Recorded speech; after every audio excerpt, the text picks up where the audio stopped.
आपने क्वेश्चंस पढ़े इसके? क्वेश्चंस पढ़े यहाँ पर? नहीं पढ़े? चलिए पढ़ लेते हैं questions. Why is sodium kept immersed in kerosene oil? बताओ। सोडियम को केरोसिन ऑयल में डुबोकर क्यों रखा जाता है? Because sodium is highly reactive with oxygen. तो ऑक्सीजन से वो बहुत ज़्यादा रिएक्टिव है, इसलिए उसको डुबा के रखना पड़ता है, नहीं तो फिर क्या होगा, ऑक्सीजन से रिएक्शन कर लेगा और ख़त्म हो जाएगा, जल जाएगा। ठीक, अगला क्वेश्चन है, right equations for the reaction of iron with steam. Iron steam से रिएक्शन करता है तो क्या बनाता है, याद है ना? Fe+H2O, तो Fe2O3 फिर Fe3O4 उसके बाद बन जाता है। Calcium and potassium with water, ठीक, ये हमने कर रखी है सारी रिएक्शंस, ठीक है। कैल्शियम और पोटेशियम वाटर से रिएक्शन करेंगे तो उसके हाइड्रोक्साइड्स बना देंगे, ठीक है, COH का होल्ट वाइज, और पोटेशियम जो है वो KOH बनाएगा, ठीक है। ओके, इसके बाद डिस्प्लेसमेंट के लिए, डिस्प्लेसमेंट रिएक्शन है नहीं है, क्या है क्या नहीं है, इसके लिए हमें रिएक्टिविटी सीरीज याद होनी चाहिए, जो कि हम उम्मीद करते हैं आपने याद कर ली होगी, ठीक। तो उसका इस्तेमाल करके क्वेश्चन नंबर 3 करिएगा, अगर कोई डाउट हो तो पूछ लीजिएगा, ठीक है। Which gas is produced when dilute hydrochloric acid is added to reactive metal? अगर रिएक्टिव मेटल के ऊपर हमने HCl डाला, डाइल्यूट HCl डाला, तो कौन सी गैस जो है वो निकलती है?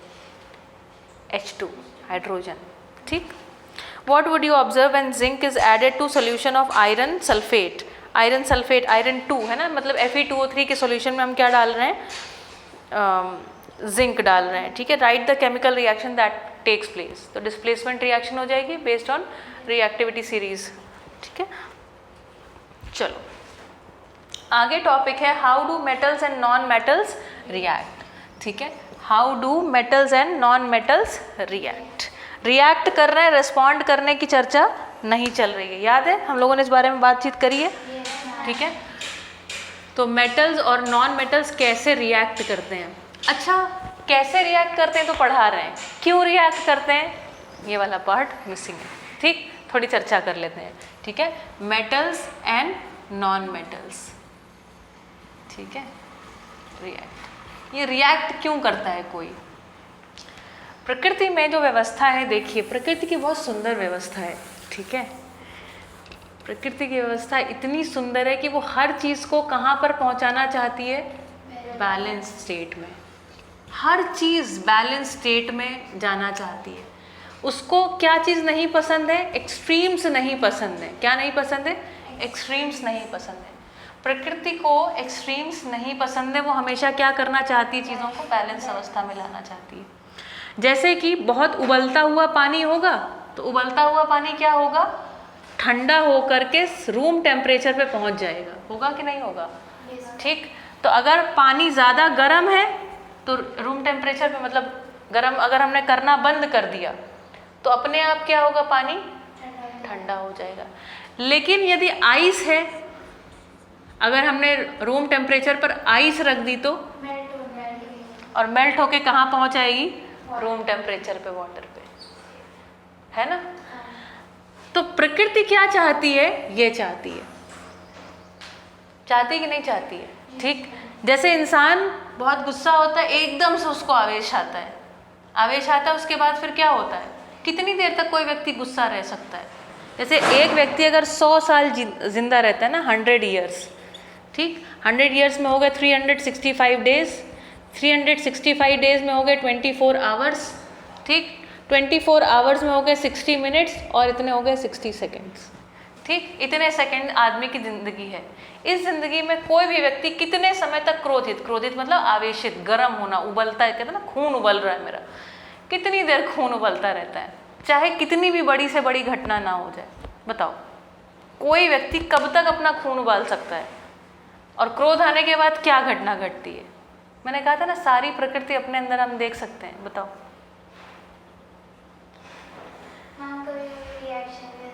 हाँ, बिल्कुल होता है। और रिएक्शन इसीलिए होता है क्योंकि हम आवेशित हो जाते हैं। तो अभी आप देखेंगे मेटल्स और नॉन मेटल्स में बिल्कुल ऐसा ही घटता है, ठीक है। तो देखो, बताओ कितनी देर, कितने, मतलब आप हर रोज गुस्सा करते हो? हर रोज गुस्सा करते हैं? अरे बाप रे।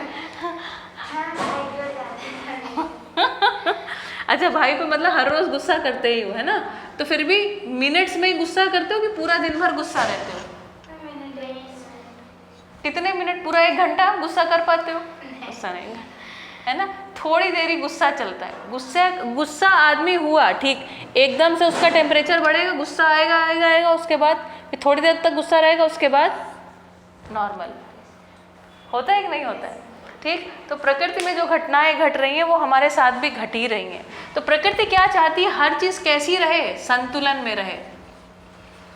और हर चीज़ संतुलन में रहे, इसके लिए प्रकृति में एक और चीज़ है जिसका नाम है नियम। क्या है? नियम। जैसे कि लॉज, नियम मतलब लॉज, जैसे कि लॉज में ग्रेविटेशन का लॉ, दूसरे और कई सारे लॉज हैं। हाँ, yes, there are so many laws. और सारे जो नियम हैं, उन नियम का काम क्या है? नियम का काम है नियंत्रण करना। नियम का काम क्या है? नियंत्रण करना। नियम, सारी प्रकृति के नियम नियंत्रण के लिए हैं। और नियम और नियंत्रण, है ना, नियम से नियंत्रण, और ये नियंत्रण किसके लिए है? ताकि संतुलन बना रहे। प्रकृति हमेशा हमेशा हमेशा संतुलित रहना चाहती है। संतुलन ही आनंद है।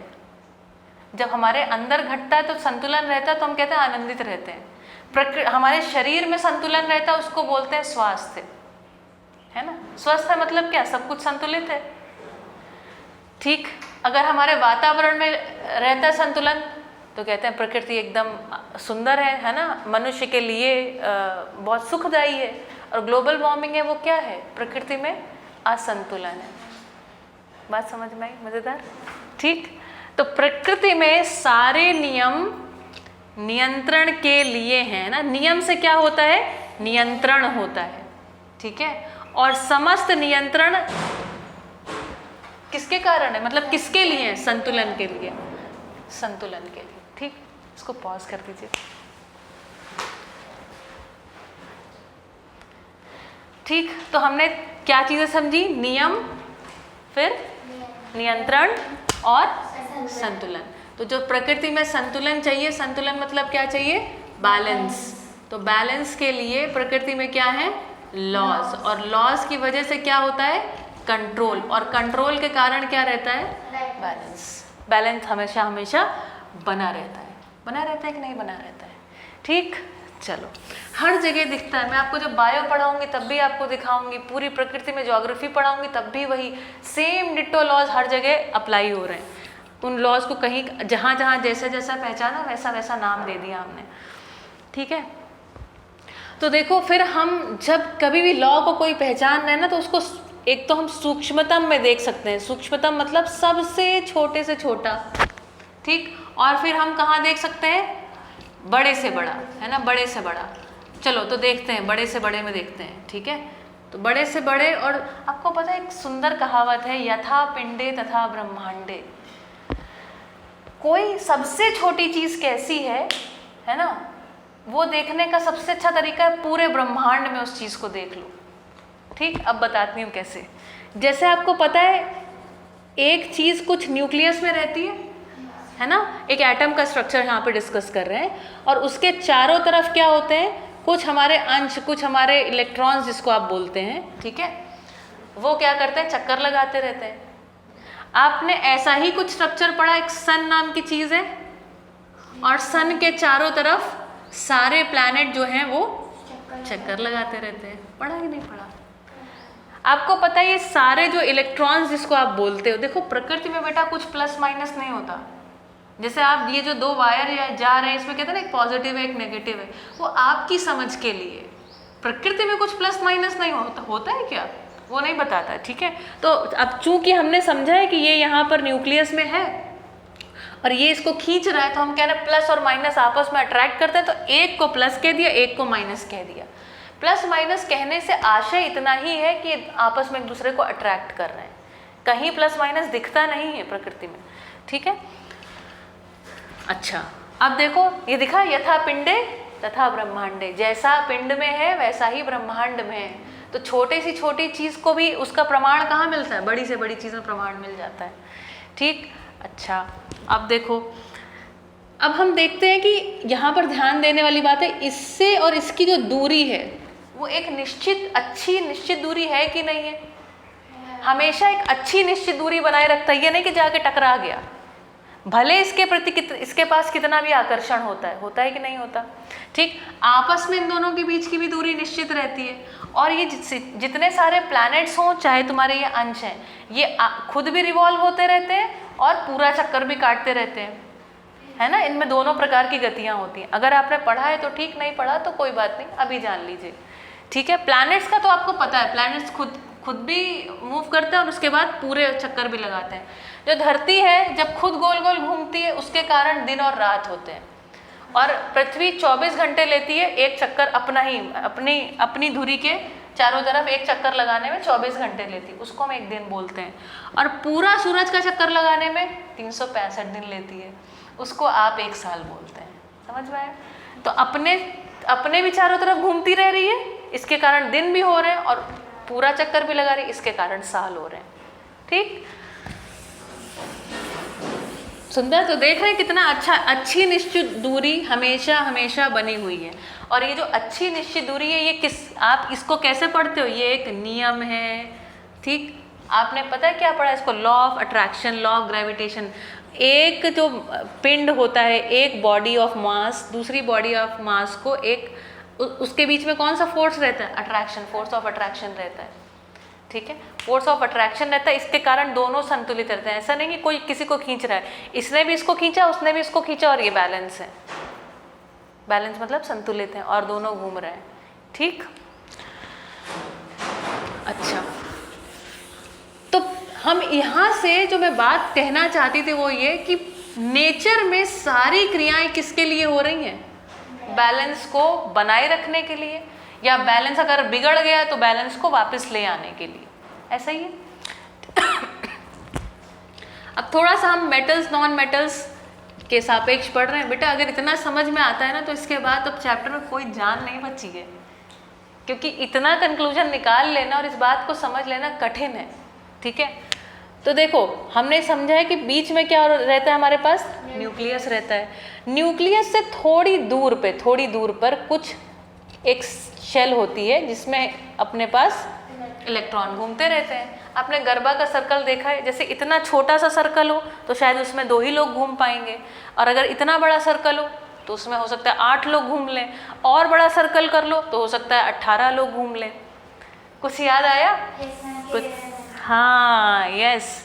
ठीक है, तो एटम में हमारे पास यहाँ पर ये बीच का अपने पास कुछ न्यूक्लियस है। न्यूक्लियस के, अब देखो ये कोई सर्कल बना नहीं होता। जैसे पंखा है ना, पंखे में 3 ब्लेड्स घूम रही हैं, लेकिन तुम्हें सर्कल दिखाई पड़ रहा है, क्योंकि इतनी तेज घूम रहे हैं तो ऐसा लग रहा है एक सर्कल है।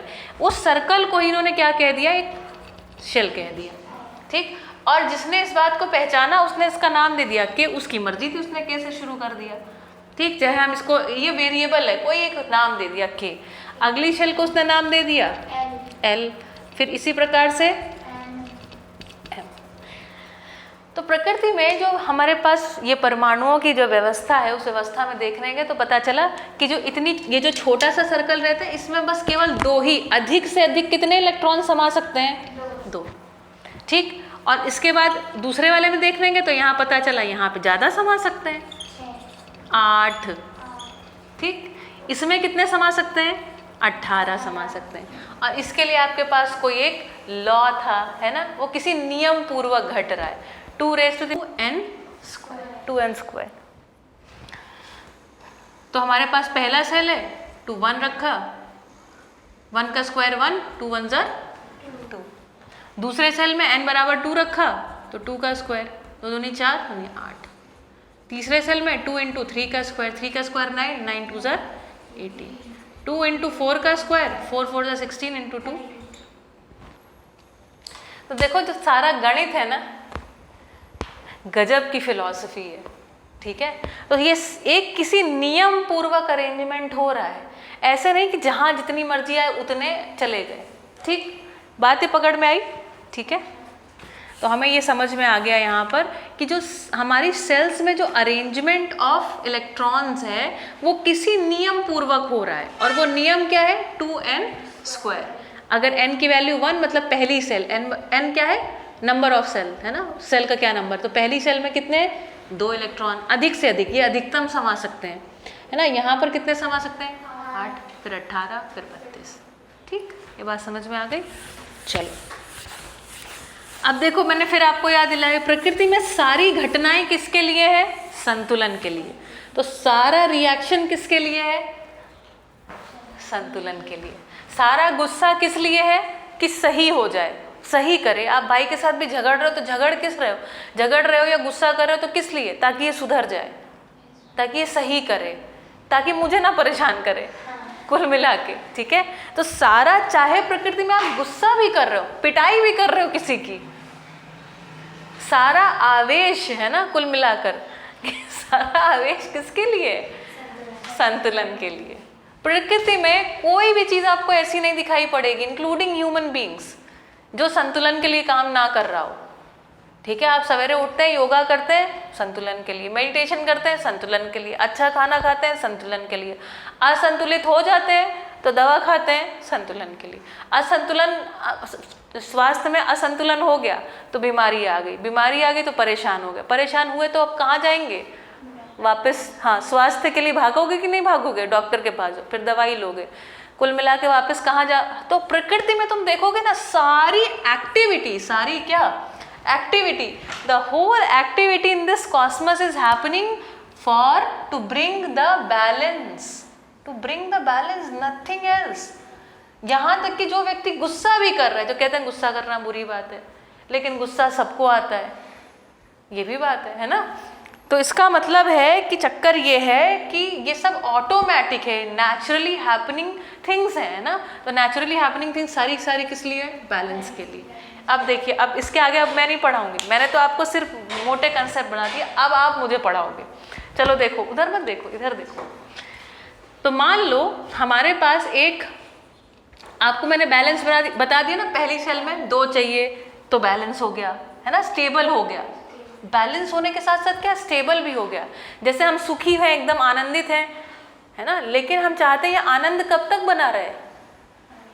अनंत काल तक, कभी ना खत्म हो। ये चाहते हो क्या कि नहीं वापस मैं आवेशित हो जाऊं, थोड़ा सा गुस्सा हो जाते हैं, थोड़ा सा दुखी हो लेते हैं, क्या फर्क पड़ता है? ऐसा सोचते हो? ऐसा नहीं सोचते हो। तो प्रकृति में भी क्या हम देख पा रहे हैं कि जो बैलेंस है, बैलेंस तो चाहिए, लेकिन जैसे ही बैलेंस आ जाए फिर क्या चाहिए? स्टेबिलिटी। तो बैलेंस, अच्छा, और स्टेबिलिटी ही बैलेंस है, बैलेंस ही स्टेबिलिटी है ना। बैलेंस आते ही स्टेबिलिटी आ जाती है, ये भी देख सकते हैं। ठीक, तो पहली सेल में कितने हो जाएं? 2, दूसरी सेल में 8, तीसरी में 18, 32, और इसके आगे भी गुणा लगा सकते हैं। ठीक है, वो आप लगा लीजिएगा, उसके आगे 50 आएंगे, 2 × 5 का स्क्वायर। जैसे हमारे पास देखो, अब आप बताइएगा, ठीक है, जैसे हमारे पास ये न्यूक्लियस है ना, और न्यूक्लियस के बाद ये पहली सेल है, इसमें मान लो 1 इलेक्ट्रॉन घूम रहा है।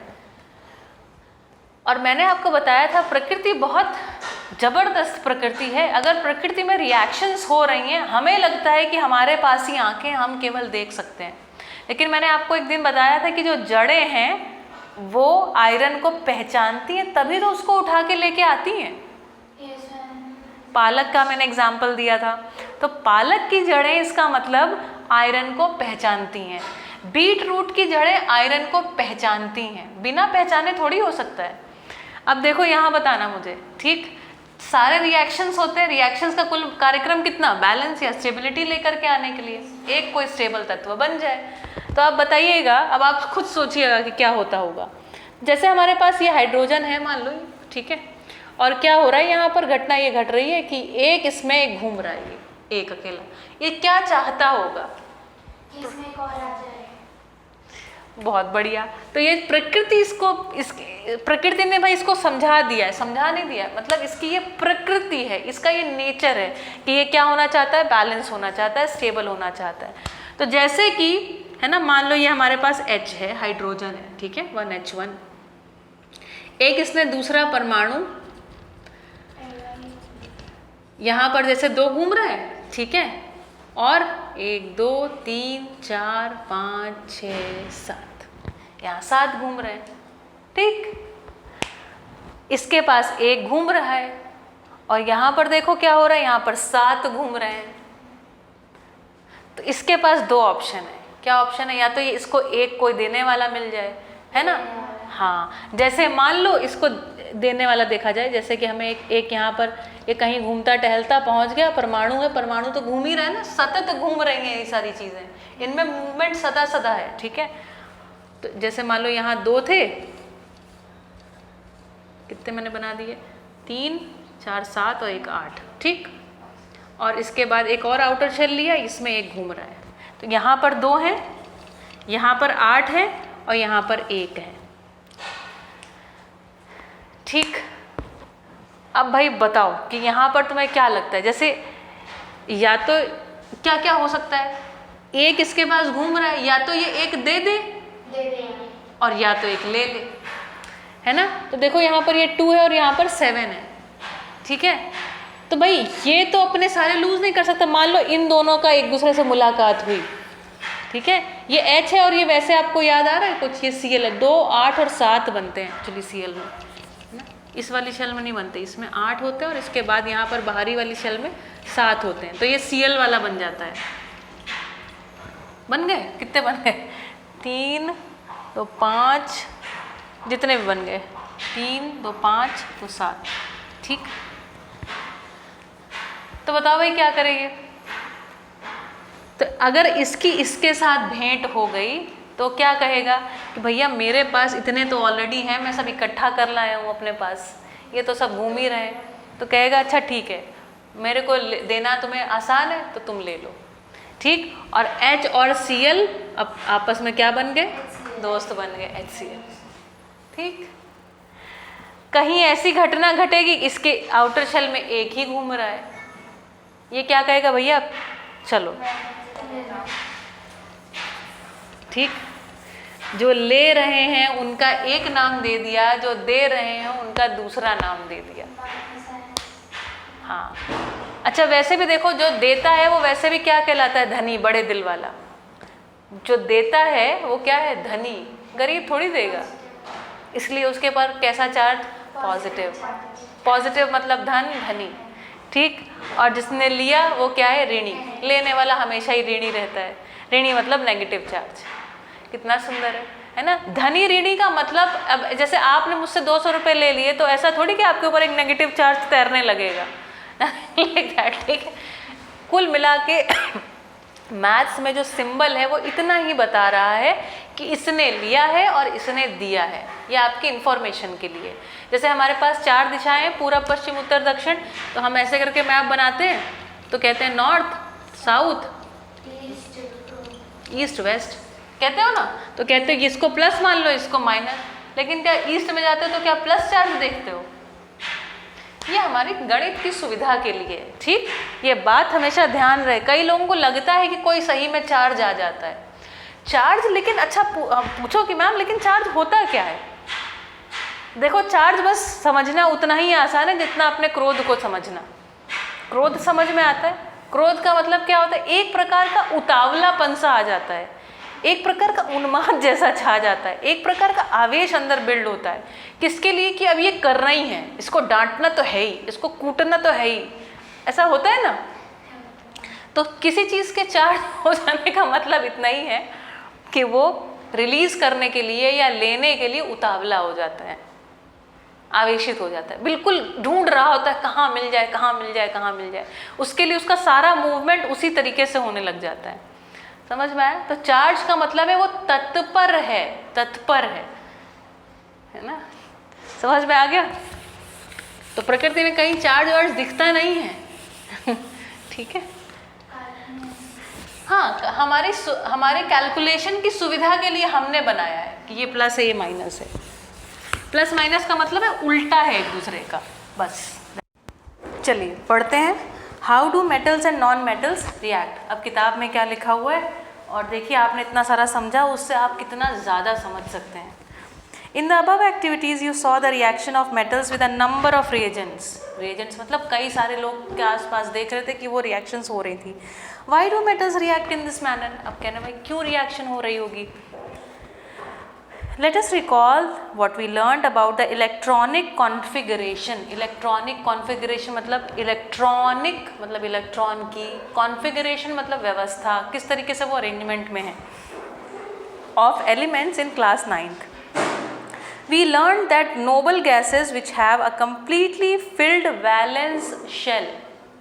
नोबल गैसेस क्या होती हैं? नोबल गैसेस होती हैं जो इनर्ट हो जाती हैं, अक्रिय हो जाती हैं, फिर वो क्रिया नहीं करती, बहुत क्या नहीं करती हैं क्रिया, ठीक है।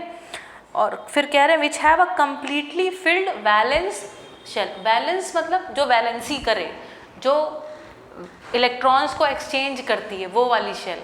तो वैलेंस शेल कौन सी होती है? हमेशा outer most shell.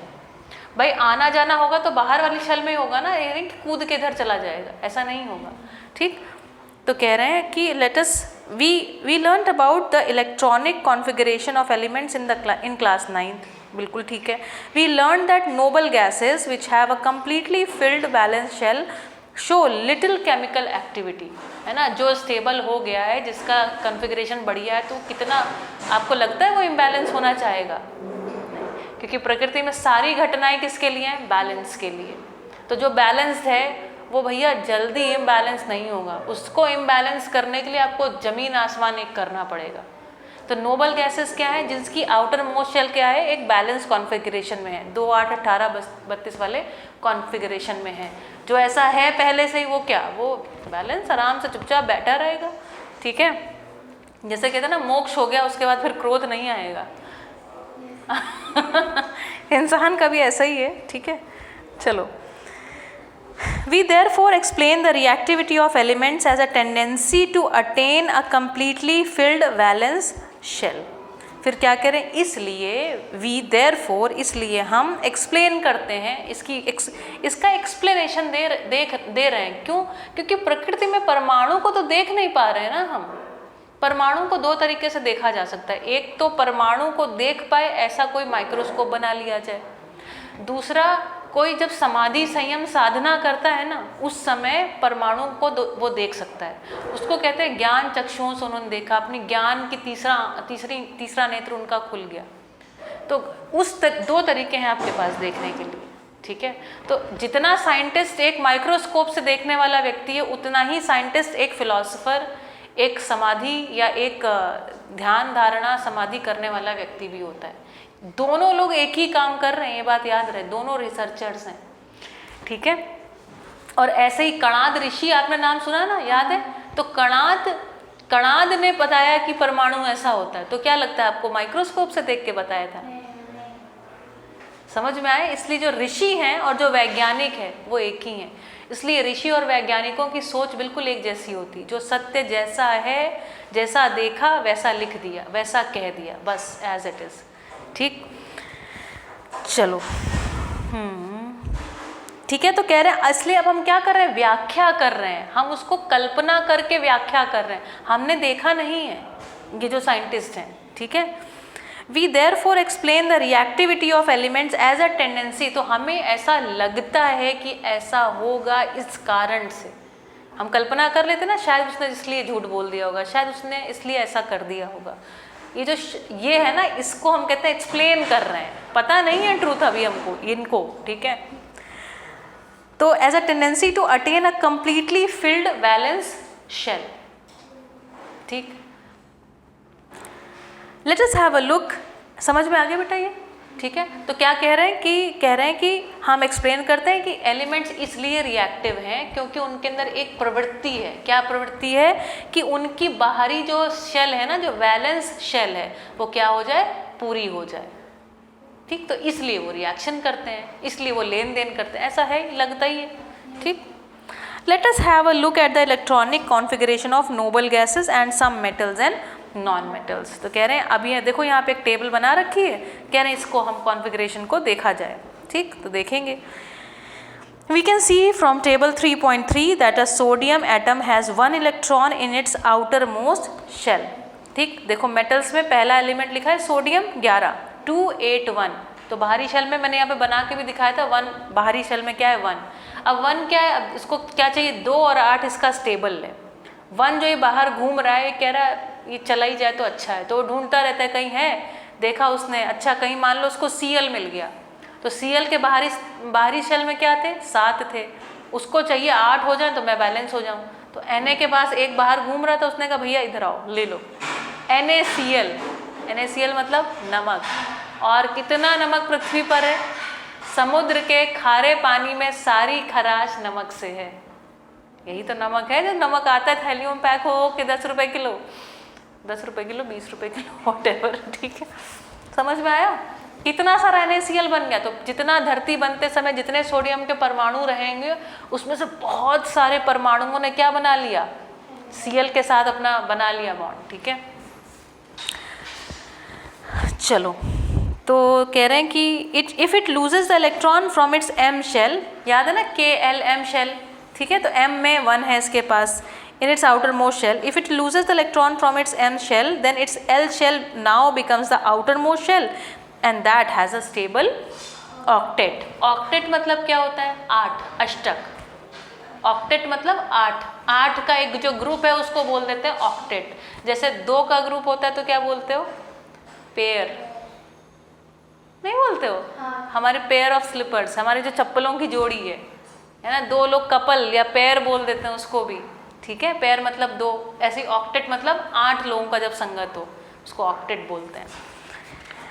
The nucleus of this atom still has 11 protons, है ना। तो इसके न्यूक्लियस में 11 प्रोटॉन रहते हैं अभी भी, मतलब 11 प्रोटॉन, और पहले जो 11 इलेक्ट्रॉन थे उसको बैलेंस एक फोर्स लग रहा था, एक मतलब पॉजिटिव 11 थे, मतलब उतना ही फोर्स है। 11 प्रोटॉन 11 इलेक्ट्रॉन का मतलब क्या, बराबर, एक इधर खींच रहा है एक उधर खींच रहा है। तो लेकिन अब इसने एक इधर दे दिया तो क्या हुआ इसमें, लेकिन न्यूक्लियस में तो उतना का ही बल बना रहेगा, है ना। तो प्रोटॉन का मतलब है एक तरफ खींचने वाला बल है एक प्रकार से।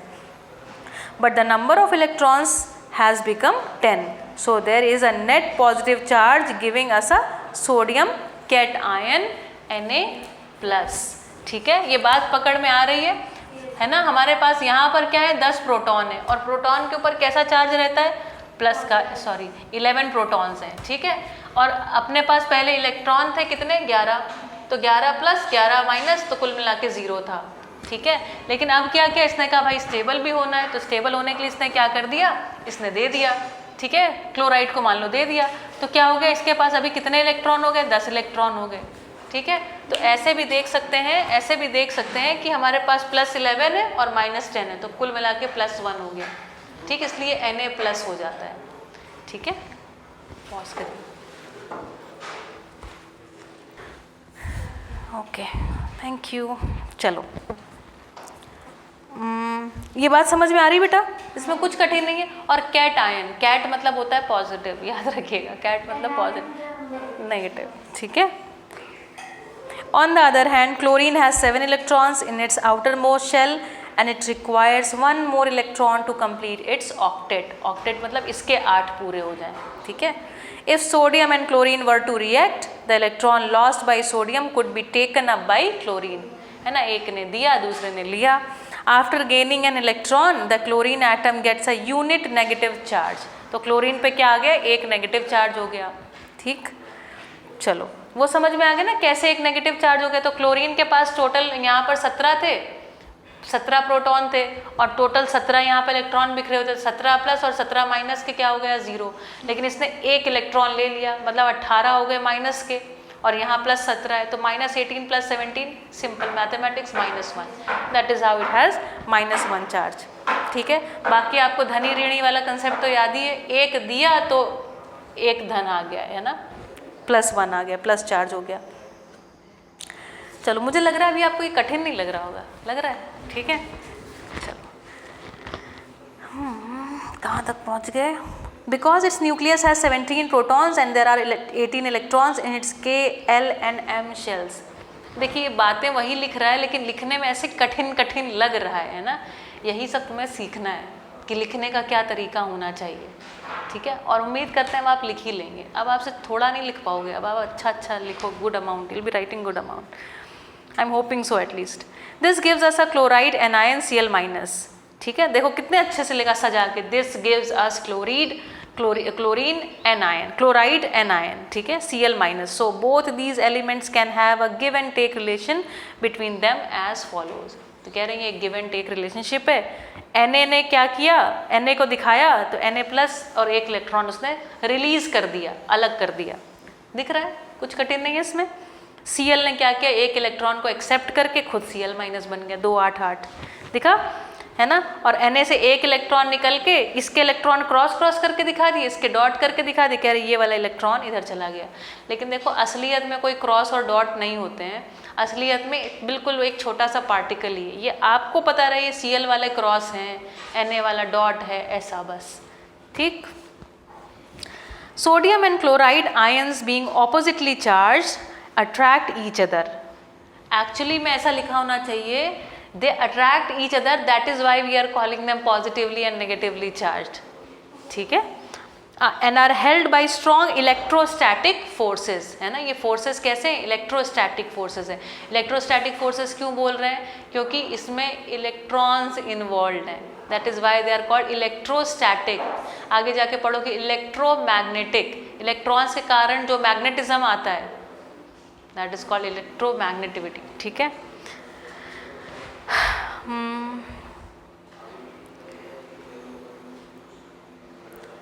and are held by strong electrostatic forces of attraction to exist as sodium chloride. It should be noted that sodium chloride does not exist as molecules but aggregates of oppositely charged ions, ठीक है। अच्छा, कह रहा है कि अब यहाँ पे क्या ध्यान देने वाली बात है कि sodium chloride does not exist as molecule. तो NaCl ऐसे ही मॉलिक्यूल एग्जिस्ट नहीं करते प्रकृति में, बट एग्रीगेट्स, है ना, बट जुड़ जाता है। बहुत सारे क्या होते हैं? ऑपोजिटली चार्ज आयंस, है ना, जो ऑपोजिटली चार्ज, एक प्लस का एक माइनस का, एक प्लस का एक माइनस का, इस तरीके से जुड़ते चले जाते हैं, ठीक है। Let us see the formation of one more ionic compound magnesium chloride. Same ditto है ना। मैग्नीशियम के आउटर सेल में 2 रहते हैं, उसने 2 इलेक्ट्रॉन त्याग दिए, Cl ने क्या किया, और 2 Cl अपने को चाहिए। देखो इसमें लिखा है मैग्नीशियम के पास 2 एक्स्ट्रा हैं, तो इसने क्या किया, 2 Cl को अलग अलग दिया।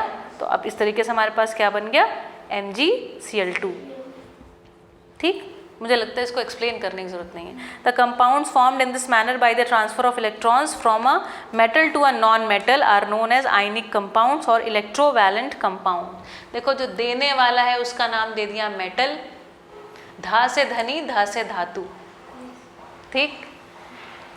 तो देने वाला कौन है, मेटल, और जो लेने वाला है वो क्या है, नॉन मेटल। बस इतनी सी बात है, ठीक है।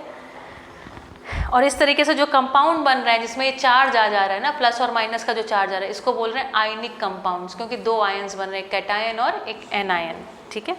आयन का मतलब ये एक प्रकार का आवेश हो गया, एक तत्परता हो गई एक दूसरे के साथ जुड़ जाने की, ठीक है। एज आयनिक कंपाउंड्स और इलेक्ट्रोवैलेंट कंपाउंड्स। इलेक्ट्रोवैलेंट कंपाउंड्स क्यों नाम दे दिया गया, क्योंकि इलेक्ट्रॉन की सहायता से इन्होंने अपने आप को वैलेंट कर लिया, इन्होंने अपने आप को बैलेंस कर लिया। Can you name the cation and anion present in MgCl2? Of course we can. Plus ion is cation and Cl जो है वो that is anion, ठीक, समझ में आ गया, बस that's it। इसके आगे पढ़ा दें, क्या करें, प्रॉपर्टीज ऑफ आयनिक कंपाउंड्स, है ना। इसके बाद कह रहे हैं आयनिक कंपाउंड्स की कुछ विशेषताएं होती हैं जो हम प्रकृति में देख सकते हैं। Melting and boiling points of some ionic compound, इसको थोड़ा याद कर लीजिएगा, इसमें 1-2 नंबर के क्वेश्चंस कई बार आ जाते हैं जब कठिन पेपर बनाते हैं, ठीक। चलो मैं इसमें आगे पढ़ती हूँ, ठीक है, एक्टिविटी को आप पढ़ लीजिएगा। You may have observe the following general properties of ionic compounds. पहली चीज़, physical nature. Ionic compounds are solid and are somewhat hard because of the strong force of attraction between the positive and negative ions. These compounds are generally brittle and break into pieces when pressure is applied. याद करना बहुत आसान है। क्या brittle मतलब, हाँ मैं बता रही हूँ, ब्रिटल मतलब क्या होता है, उसको ऐसा कर, अभी मैं बता रही हूँ आपको, एग्जांपल बता रही हूँ। आपने नमक देखा है, जो समुद्री नमक होता है उसके डेले आते हैं इतने बड़े बड़े, और उसको ऐसा करके उस वो सिलबट्टा देखा है आपने, टक टक करके, और उसके बाद पीस देते हैं। गाँव वगैरह में होता है वो सिलबट्टा, अभी देखा है आपने, ठीक। That is called brittle. कांच है, उसको जमीन पे दे मारा, चकनाचूर हो गया। ये जो चकनाचूर हो जाना है ना, दिस इज कॉल्ड ब्रिटल है ये बहुत। किसी किसी की जब बहुत बुढ़ापा होता है, ऑस्टियोपोरोसिस नाम का एक रोग हो जाता है, उसमें हड्डियां ब्रिटल हो जाती हैं। जरा सा ऐसा करके लगा, हड्डी टूट गई। दैट इज हाउ, इतनी हड्डियां ब्रिटल हो जाती है। ब्रिटल मतलब उसमें वो इतना ऐसा है कि वो चकनाचूर हो जाता है थोड़ा प्रेशर पड़ने से। होता ही है, फिर बेड रिडन हो जाते हैं, फिर that's how they die from that disease. वो डिजीज से नहीं मरते, वो डिजीज के इफेक्ट से मर जाते हैं। ठीक है, चलो समझ में आ गया। तो इसमें नमक का एग्जाम्पल हमेशा याद रखिएगा। नमक को NaCl को याद रखा तो आपको याद आ जाएगी उसकी प्रॉपर्टी क्या है, वो कैसे है, ब्रिटल है, ठीक है। और जैसे, और इसमें लिखा है ब्रिटल, जनरली ब्रिटल, उसके बाद एक्सप्लेन कर दिया उसी को, एंड ब्रेक इनटू पीसेस, मतलब चकनाचूर हो जाते हैं। व्हेन प्रेशर इज अप्लाइड, थोड़ा प्रेशर दिया, मारा ऊपर हमने उससे पत्थर से, तो वो पूरा चकनाचूर होकर नमक, पिसा हुआ नमक बन जाता है। Melting and boiling point, ionic compounds have high melting point. नमक कितनी डिग्री पे पिघलेगा, पानी एब्जॉर्ब कर लेता है तब वो पिघलना नहीं, वो तो घुलना हो जाता है पानी में। नमक कितना गर्म करते जाओ कि नमक पिघल जाए, अरे तो बहुत गर्म करना पड़ेगा। नमक आसानी से, आपने देखा नमक में बहुत सारी लोग चीज़ें सेक लेते हैं, नमक में मूंगफली सेक लेते हैं, जैसे कि नमक में पॉपकॉर्न सेक लेते हैं, नमक में पापड़ तरह तरह के सेक लेते हैं, ठीक है। दैट मीन्स कि जो ये है आयनिक कंपाउंड्स है, नमक का एग्जाम्पल याद रखने से सब प्रॉपर्टीज याद आ जाती हैं, ठीक है। तो इसका मेल्टिंग पॉइंट और बॉइलिंग पॉइंट है ना, कितना गर्म करो कि उबल जाए, पहले वो पिघल ही नहीं रहा तो उबलेगा जाने कब, ठीक है। तो मेल्टिंग बॉइलिंग पॉइंट्स क्या होते हैं, बहुत हाई होते हैं, ठीक है। This is because a considerable amount of energy is required to break the strong inter ionic attraction. Inter ionic attraction मतलब ये जो जुड़ाव है ना, प्लस और माइनस, जो इतना बढ़िया इनका बॉन्ड बना है लेन देन के बाद, इसको तोड़ना आसान नहीं है, बहुत ऊर्जा चाहिए, ठीक। सॉल्युबिलिटी, सॉल्युबिलिटी मतलब घुलनशीलता, वो घुलते कैसा है। Electrovalent compounds are generally soluble in water. फिर मैंने कहा नमक का एग्जांपल याद रखिए, चुटकी भर नमक डाला तुरंत घुल गया पानी में, ठीक है। And insoluble in solvents such as kerosene, petrol वगैरह। केरोसिन पेट्रोल में नमक भी नहीं घुलता, ठीक है, तो याद रखिएगा। कंडक्शन ऑफ इलेक्ट्रिसिटी, ठीक है, इलेक्ट्रिसिटी का कंडक्शन कैसा होता है, तो बहुत अच्छा होता है। आपको पता होगा शायद, जो बैटरी वगैरह में पानी डालते हैं ना, उसमें NH4Cl का एक वो डालते हैं, पाउडर डाल देते हैं, या नमक के पानी में भी बहुत अच्छा कंडक्टिविटी होती है। ये भी याद दिलाइएगा, जनक सर इसका भी एक अच्छा एक्सपेरिमेंट कराएंगे आपको।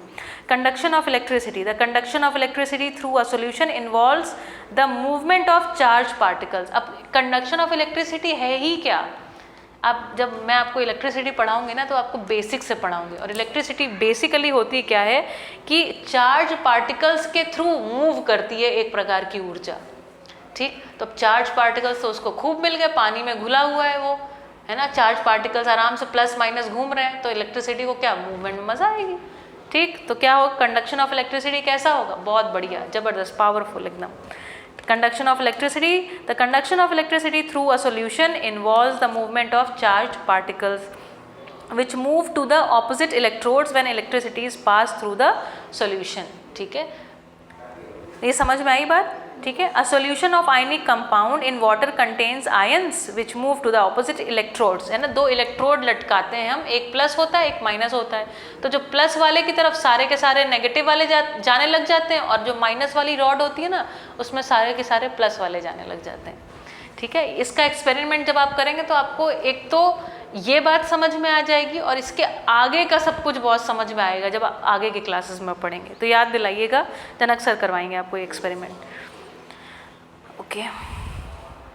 Ionic compounds in the solid state do not conduct electricity because movement of ions in the solid is not possible। तो कह रहे हैं ऐसे ही सूखा नमक लेके इलेक्ट्रिसिटी उसमें से पास कराओगे तो भैया तब नहीं होगा, क्योंकि तब थोड़ी वो आयंस में ब्रेक्ड हैं, प्लस माइनस थोड़ी है, तब तो NaCl पूरा बना हुआ है, ठीक है।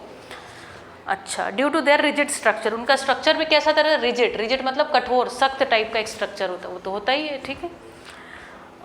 But ionic compounds conduct electricity in molten state. लेकिन अगर तुमने बड़ी ताकत लगा के इनको पिघला दिया और अगर ये पिघल गए तो भाई पिघलने में क्या होगा, तो उनका बॉन्ड तो वैसे भी लूज हो जाएगा, तो फिर से वो प्लस माइनस स्टेट में आ जाएंगे।